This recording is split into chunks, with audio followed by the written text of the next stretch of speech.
अफसोसनाक खबर आपको देंगे। कराची में शहीद मिल्लत रोड पर वाटर टैंकर ने मोटर साइकिल को रौंद डाला है। 2 अफराद जाँ बहक और 1 जख्मी हो गया। मजीद जानते हैं डॉन न्यूज के नुमाइंदे मोहम्मद बिलाल से। जी मोहम्मद बिलाल, बताइएगा कैसे पेश आया ये अफसोसनाक हादसा?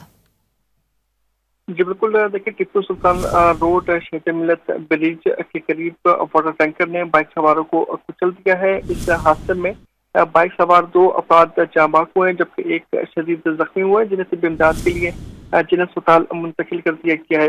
तमाम तर वाक़े के बाद जो मुश्तइल अफराद थे उनकी जानिब से वाटर टैंकर को भी आग लगा दी गई है। पुलिस की भारी नफरी इस मकाम पर पहुंची है। पहुंचने के बाद जो मुश्तइल अफराद हैं उनको जो है वो उस मकाम से हटा दिया गया है, जबकि सड़क मुकम्मल तौर पर बंद है। पुलिस की नफरी उस मकाम पर मौजूद है, जबकि जो जाँ बहक अफराद हैं दोनों, उनकी शिनाख्त अभी तक नहीं हो सकी। पुलिस काम की जानिब से कहा गया है कि शिनाख्त का अमल जारी है।